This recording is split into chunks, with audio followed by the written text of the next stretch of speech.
cosmic treadmill. Yeah, right. So like, go back in time. Alright, guys. How's it going? Good.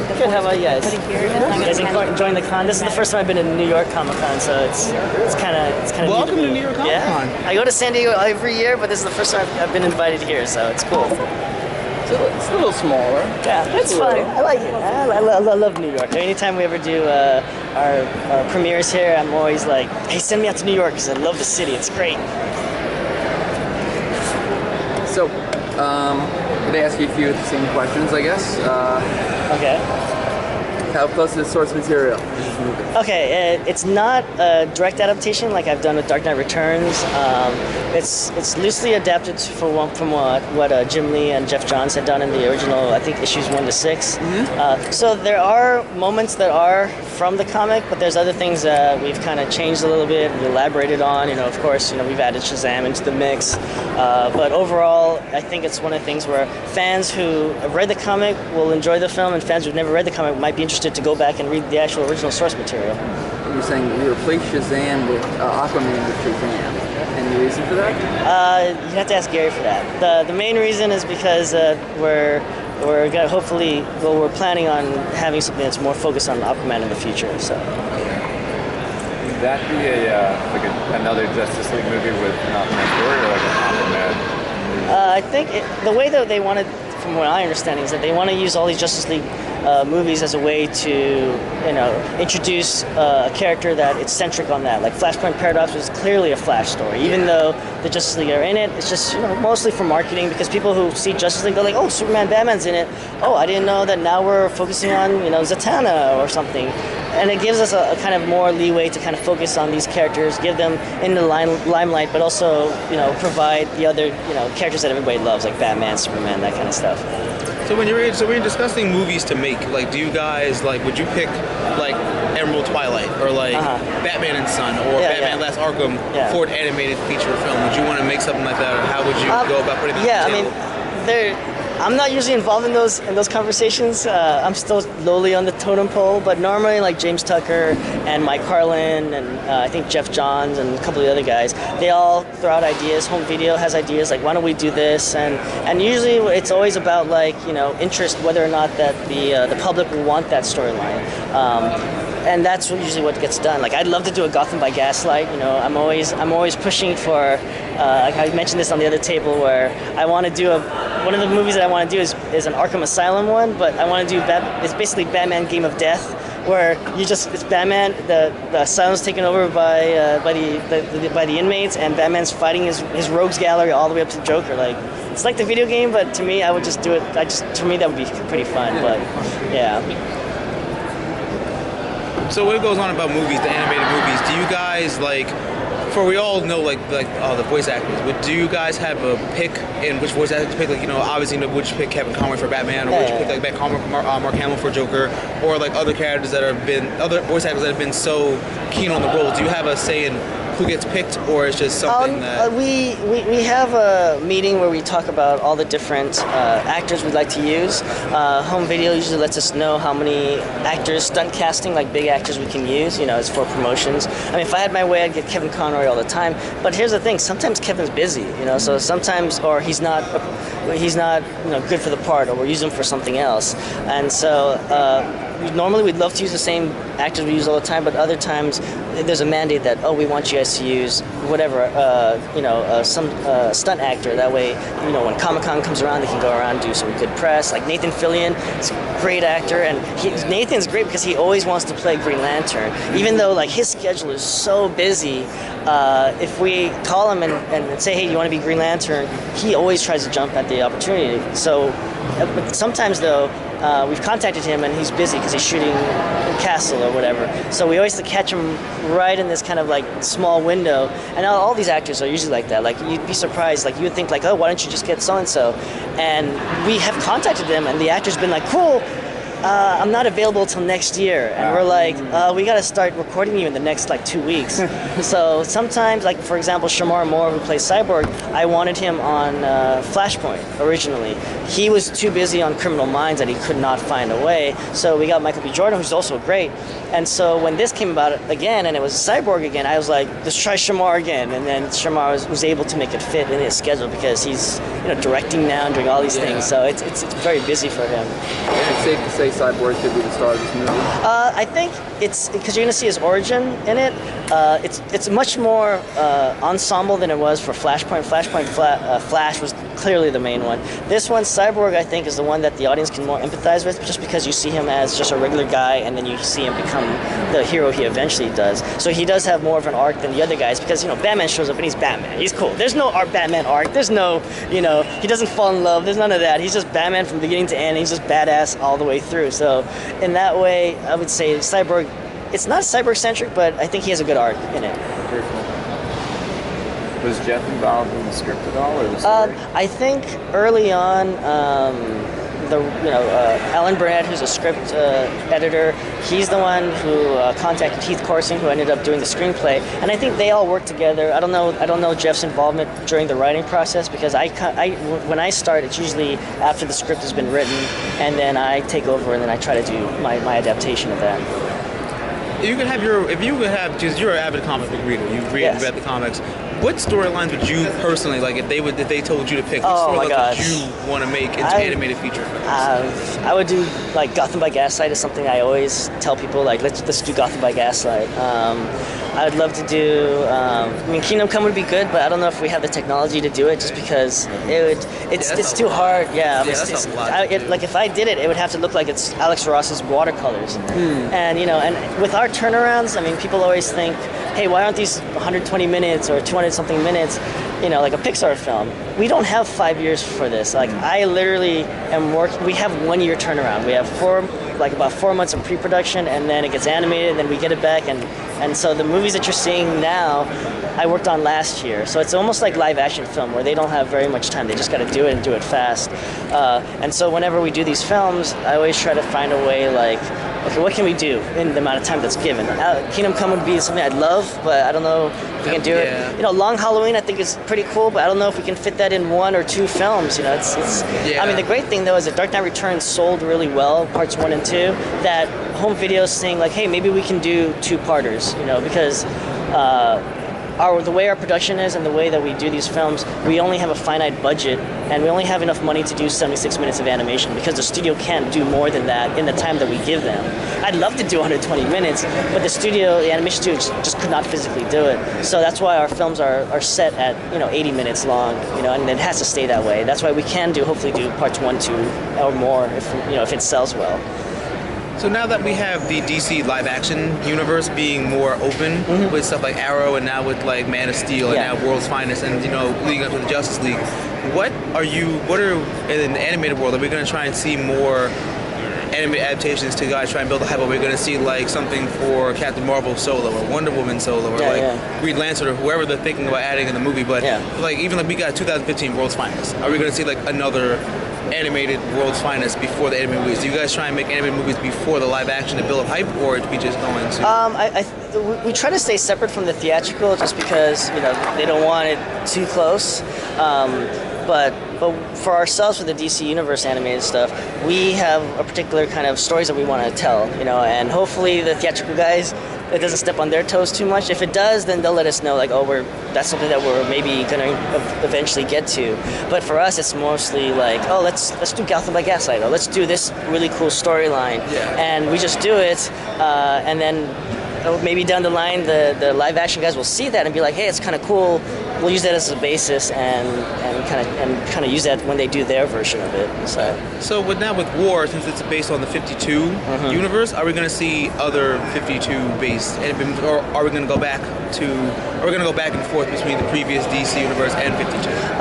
Well, what we're going to see is we're going to have a continuity between the New 52 titles. So like Son of Batman is kind of still set in the New 52 universe. It's the same designs, and at least as far as I know. I didn't work on that one, but we're trying to keep it kind of like we have like New 52, like maybe 2 films, and then we'll do one that's an offshoot. It could be like Assault on Arkham isn't set in the New 52 universe. It's in the video game, in the Arkham Asylum universe. So we'll try to do that where we have 2 in continuity, 1 outside of continuity. That way it allows us to do things like The Killing Joke or Gotham by Gaslight or whatever the hell we have in the future, you know. Okay. Yeah, which would be cool. Which would be cool. Yeah, because I don't think I'd want to do New 52 all the time. Yeah. You know, and at the same time, you know, like Bruce's stuff, Justice League Unlimited is great, and we might end up going back to that and you know, doing those. There's still a lot of other previous storylines you can use. You can use like Batman Arkham, or like Batman and Son. Yeah. Or like Court of Owls, even if we can go back to 52 for that. Yeah. And so, you know, you're gonna bounce between them. That's good because, you know, you don't want people to feel like you abandoned the previous universe to go to the new one. So that's really good for that. And did you just describe what we're going to see in War for a little bit, or what we're going to? It's action. I mean, it's the comic is literally an invasion of Earth by, you know, the aliens, by Darkseid and his parademons, and it's how, you know, a group of heroes by themselves are powerful, but they couldn't take down Darkseid by himself, so they have to band together to basically, you know, take down this greater evil, and that's basically what the film is about. And you'll see, you know, strong personalities clash. You know, of course, whenever Superman and Batman meet, they gotta fight. They're so polar opposites that there's gotta be something there. But other characters where you'll see like, oh, you know what, they meet up and they're actually friends. Or some characters who actually knew each other in the past, there's a little bit of backstory there. So it's kind of exciting seeing all these different personalities all meet for the first time and how they interact and how in some cases they get in each other's way, in other ways they complement each other, and ultimately become the team that we all know and love. You know? Yeah. So, in Just League War, it's about Darkseid. So, are we going to be exploring Apocalypse, or are we just going to? It's going to be like Earth and the invasion. Are we going to be going to Apocalypse? You'll see Apocalypse. We do have some shots where we go to Apocalypse. Now, mind you, we don't see any new gods or anything like that, which I'd love to put in there. But so far, it's very just strictly just Darkseid and his parademons. Okay. That's all well. Anything else you want to do? Like maybe like a Teen Titans animated movie, or like bring something back for Young Justice? You know, I'd love to work on all these different things. It's really you know, what my schedule dictates, because, you know, I split my time between this stuff. I do the live action stuff. I do a lot of different projects. Yeah. And so for me, it's like if they ask me to do, like, you know, hey, you want to do this? It's always like, is it a cool project? You know, I always try to work on things that is inspiring to me, because if it's inspiring to me, I'll try to make it, you know, inspiring for the audience and have you guys excited about it. Because if I'm not feeling it, then I don't really want to work on it. You know, like if they offered me My Little Pony, I mean, if they let me do whatever I want with it, I do that, and I just go crazy with it. Yeah, you know, I do crazy, you know, and Game of Death, you know, yeah. My Little Pony Flashpoint. Yeah, you know, but if they asked me to do it just the way it is, I'd be like, that's not really my thing. You know, I do it, but I really want to work on projects that really push me and push me as a director, as a storyteller. How many animated projects are in the pipeline at any given time? Like various stages. At any given moment, usually I'm on 3 films. So like right now, I have 3 films. Like one's being animated, one's in post, and one is just starting. So at any moment, I always have like 3 films. Okay. So it's always very busy for me. So you're constantly going around. Yeah. So that's why, like, sometimes, like, when you guys ask me questions, I'm thinking about, oh wait, because this was a year ago that I worked on this, and I'm thinking about the movie that I'm working on now and the movie that I'm working on in post. So it's kind of hard to get it all like straight. But the great thing though is I love what I do, and I love the source material. I love the characters, and I try to you know, be as reverent as I can to it. But at the same time, I want to give my own spin on it. You know. I asked this question before, and I'd like your take. As a fan, I appreciate DC animated films more than the Marvel animated films. Mm-hmm. Why do you think they're so successful? DC so much more successful compared to Marvel? It's funny, is I've worked on both the Marvel films and the DC films. From my own experiences, I would say that the DC stuff that I've worked on, they leave us alone. I mean, the main thing is that I don't have to, you know, show my storyboards to, you know, the president of animation. I don't have to send it to Mike Carlin or Jeff Johns or any of these guys. They trust us. You know, they know that we'll do good work. We do send it to them to just say, hey guys, this is what we're going to do.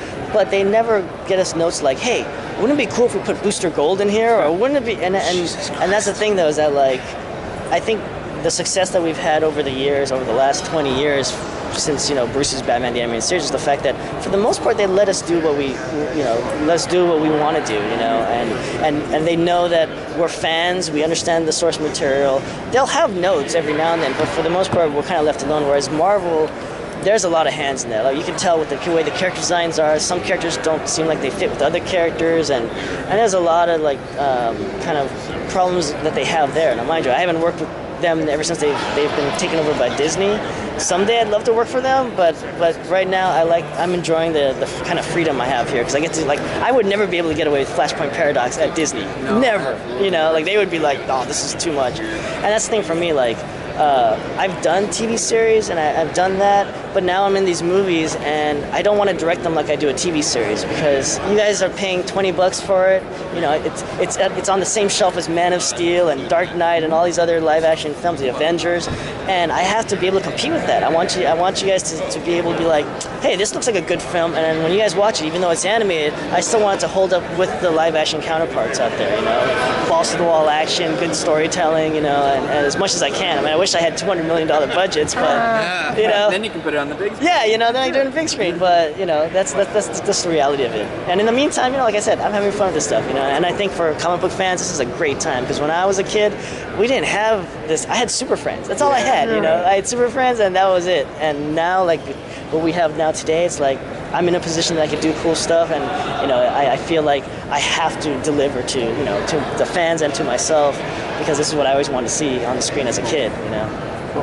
Very enthusiastic. That's really cool. So you say that you work with the DC live action stuff also. So not comparing it, saying with Marvel also, is like DC's live action is starting to come up there a little bit, because, in my opinion, of Arrow, because Arrow can bridge the bit with everybody else. But now with the live action universe, how do you feel that DC's wanting to connect their universe to have it like Marvel? Because in my opinion, DC has a big advantage over Marvel, because Warner Brothers owns all the properties. Yes. So if they wanted to, Stephen Amell could appear in Man of Steel, or vice versa. Yeah, totally. So how would you want to have your hands in that in the live action so that it could compete with Marvel Cinematic Universe? Oh, well, I mean, I did the storyboards for Man of Steel, so all the action sequences, I did most of those. So I work closely with Zach, and a lot of times, Zach watches my films. I send him, hey, Zach, check this out, and he'll watch it like he watched Flashpoint. He's like, that's really dark, and I'm like, yeah. And I was like, do you like it? He's like, yeah, it's pretty cool. And so a lot of times I can pitch ideas. I mean, mind you,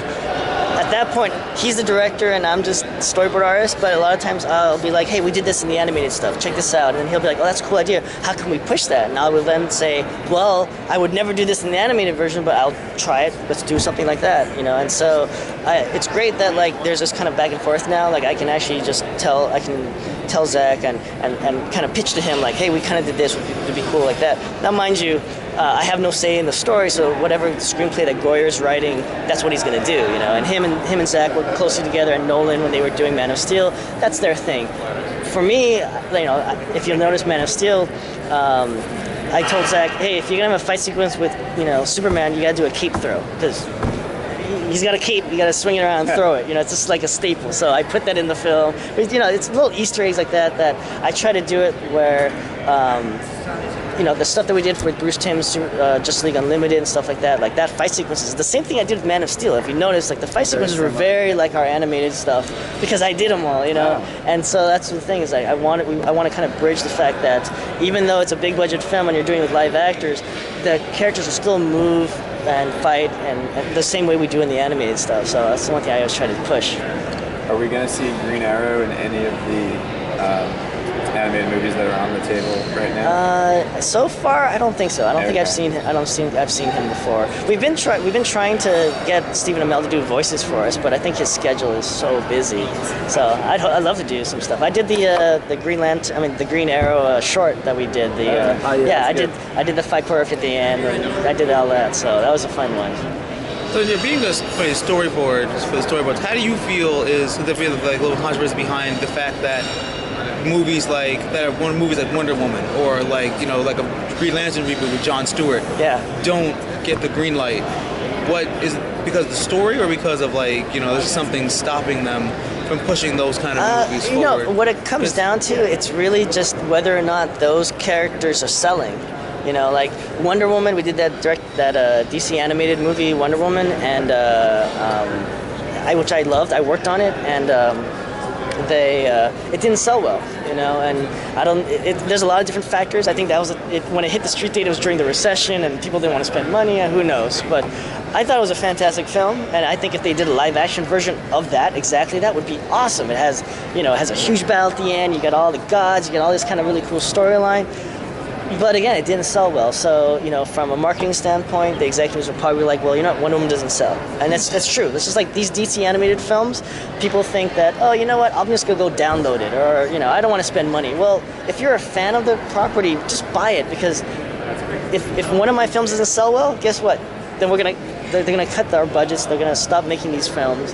And you won't see any more stuff. The more that these films are supported by fans and they sell well, the more that we can eventually do a Gotham by Gaslight, or the more we can eventually do, a Crisis on Infinite Earths or something like that, and that's great. But if we don't get the support from the fans and and the studio doesn't see that it's selling, because these things, it's an investment. They invest a certain amount of money, they want a return, and if you're a fan, like I said, this is a great time to be supporting this stuff, and just go out and just get the stuff, get the DVDs, support the thing, the things that we all work on. Because again, we might eventually do a storyline that you love, and then Batman and Son, Batman Arkham. Yeah, exactly. Are you involved with the special features on the DVDs? I usually avoid special features on DVDs, but the DC animated ones, always are almost as good as the movie itself. As far as an education on the characters. There's a separate group that does special features, and a lot of times they contact me. Are we done? Yes. They contact me to do special features. So I'll do